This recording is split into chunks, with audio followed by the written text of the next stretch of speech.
à toutes et à tous au sommaire de cette édition. Football, le Rayo Vallecano mène face au Barça. Ce soir, le Real Madrid affronte Osasuna, c'est le championnat espagnol. Tennis, pas de vaccin, pas de participation. Décision des autorités australiennes à propos de l'Open d'Australie, le premier majeur en janvier prochain.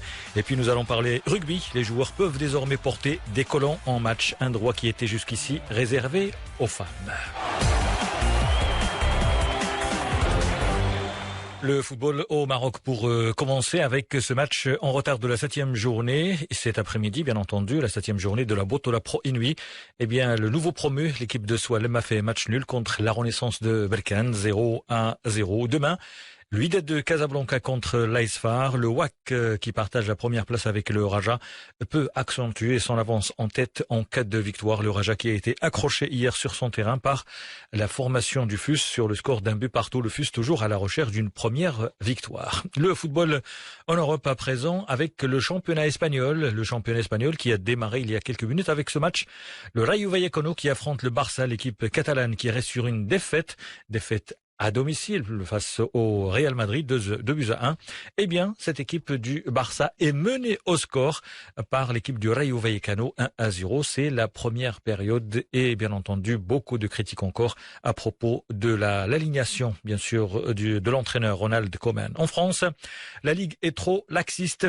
Eh bien, c'est le constat de plusieurs experts après les affrontements qui ont secoué le football et les journées du championnat de France.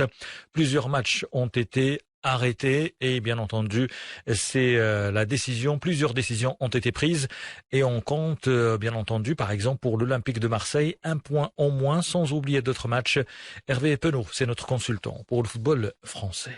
Ce qui est en train de se passer est gravissime dans le football français. Combien de fois il y a eu des problèmes cette année avec les supporters? C'est inadmissible. On ne peut pas accepter que des joueurs du PSG n'aient plus la possibilité de tirer un corner simplement parce que quelques personnes en tribune ont décidé qu'ils allaient jeter des piles, des pierres, des ci, des ça. Faut pas rigoler avec ces choses-là. Je pense qu'il faut des sanctions fermes. Alors fermes contre les individus qui le font et puis contre les clubs qui gèrent pas non plus de manière terrible leur sécurité. S'il faut des huis clos, on fera des huis clos, comme à Saint-Étienne. Parce qu'à un moment, c'est trop dangereux ce qui est en train de se passer dans le football français et il faut que tout le monde revienne à la raison. Hervé Penaud, notre consultant pour le football français. Rugby, les joueurs peuvent désormais porter des collants en match, un droit qui était jusqu'ici réservé aux joueuses. Les joueurs de rugby sont désormais autorisés à porter à tous les niveaux des collants lors des matchs afin de pouvoir se protéger des brûlures provoquées par les terrains synthétiques. Les explications du docteur Achraf Ouedraoui. Maintenant, on peut faire plein de lectures. Et une des lectures, est-ce qu'ils ont balancé ce qu'on appelle l'effet de la rumeur? Et on attend la réaction des télévisions, la réaction des sponsors, la réaction du public, la réaction des joueurs et joueuses. Et à partir de là, on prend une décision. Regardez, le tournoi ne se joue que dans 2 mois et demi. Donc il y a encore du temps. Et c'est pour ça que je pense beaucoup à cette notion de rumeur.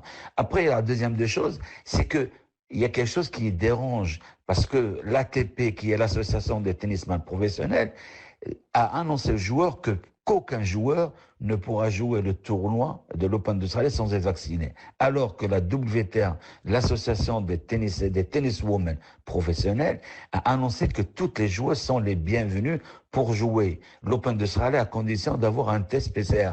Alors, maintenant, qui croit? Mais ce qui est bien, c'est que tout le monde parle conditionnel et sincèrement, je pense que d'ici là, ils vont trouver une solution. Vous l'avez deviné d'où vous-même, Abdrahim Moundir, ancien capitaine de l'équipe du Maroc en Coupe Davis et également de l'Académie Moundir à propos de la décision des autorités australiennes. Vous le savez, l'Open d'Australie, janvier prochain. Eh bien, si les joueurs ne sont pas vaccinés et ne pourront pas prendre part à cette édition, la première, bien entendu, le premier rendez-vous du Grand Chelem. Rugby donc, pour retrouver Achraf Ouedraoui, le docteur, vous le savez, eh bien, cette décision de la Fédération internationale à propos des joueurs qui peuvent désormais porter des collants en match. Et la raison, justement, c'est pouvoir se protéger des brûlures provoquées par les terrains synthétiques. Il y avait des demandes régulières de la part des rugbymen et même quelques études maintenant qui ont été faites par rapport au côté un petit peu abrasif du gazon artificiel sur la peau des joueurs et qui pouvait un petit peu causer des abrasions cutanées, voire dans certains cas des cas de lacération. Certaines études qui ont pu être menées et qui ont démontré qu'il y avait des différences qui persistaient entre le gazon artificiel et le gazon naturel au niveau du contact direct avec la peau et que celui-ci n'arrivait toujours pas à égaler la souplesse du gazon naturel et pouvait causer notamment quelques blessures d'une part, et d'autre part, il pouvait aussi modifier le comportement des joueurs qui avaient en quelque sorte cette appréhension de la blessure, qui pouvait aussi modifier leur comportement sur le terrain par peur de la blessure, par peur du côté abrasif. Et c'est cela qui a poussé la Fédération internationale à adopter l'utilisation des pantalons, des leggings pour ce sport. Voilà, c'était le docteur Achraf Ouedriri à propos de ces décisions de la Fédération internationale de rugby. Juste un rappel, quasiment la fin de la première période en football, le Rayo Vallecano mène face au Barça 1-0. C'est la fin de cette édition. Merci de votre fidélité. Excellent.